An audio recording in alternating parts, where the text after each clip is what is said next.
Matthew 14, 1-36. John the Baptist beheaded. Jesus feeds the 5,000. Jesus walks on the water. John the Baptist beheaded. At that time, Herod the Tetrarch heard the reports about Jesus, and he said to his attendants, "This is John the Baptist. He has risen from the dead.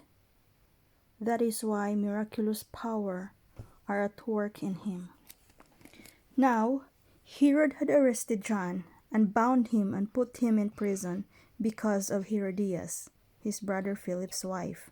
For John had been saying to him, "It is not lawful for you to have her." Herod wanted to kill John, but he was afraid of the people because they considered John a prophet. On Herod's birthday, the daughter of Herodias danced for the guests and pleased Herod so much that he promised with an oath to give her whatever she asked. Prompted by her mother, she said, "Give me here on a platter the head of John the Baptist." The king was distressed, but because of his oaths and his dinner guests, he ordered that her request be granted, and had John beheaded in the prison. His head was brought in on a platter and given to the girl, who carried it to her mother. John's disciples came and took his body and buried it. Then they went and told Jesus. Jesus feeds the 5,000.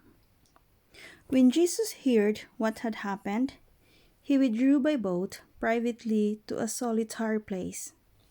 Hearing of this, the crowds followed him on foot from the towns.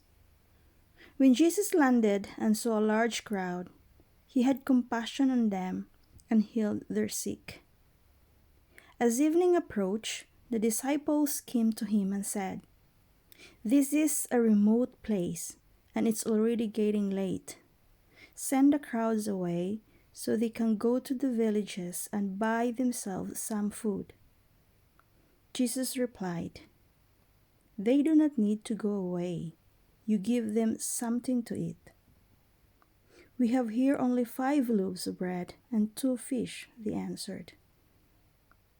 "Bring them here to me," he said. And he directed the people to sit down on the grass. Taking the 5 loaves and the 2 fish, and looking up to heaven, he gave thanks and broke the loaves. Then he gave them to the disciples, and the disciples gave them to the people. They all ate and were satisfied. And the disciples picked up 12 basketfuls of broken pieces that were left over. The number of those who ate was about 5,000 men, besides women and children. Jesus walks on the water. Immediately Jesus made the disciples get into the boat and go on ahead of him to the other side, while he dismissed the crowd.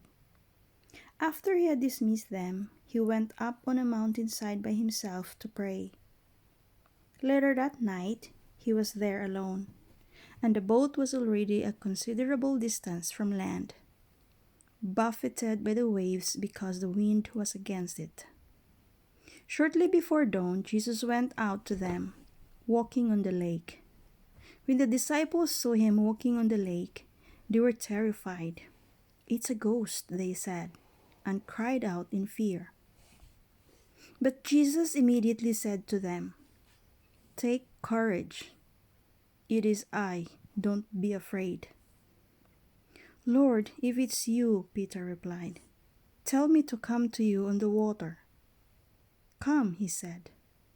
Then Peter got down out of the boat, walked on the water, and came toward Jesus. But when he saw the wind, he was afraid, and beginning to sink, cried out, "Lord, save me." Immediately Jesus reached out his hand and caught him. "You of little faith," he said, "why did you doubt?" And when they climbed into the boat, the wind died down. Then those who were in the boat worshipped him, saying, "Truly you are the Son of God." When they had crossed over, they landed at Gennesaret. And when the men of that place recognized Jesus, they sent word to all the surrounding country. People brought all their sick to him and begged him to let the sick just touch the edge of his cloak, and all who touched it were healed.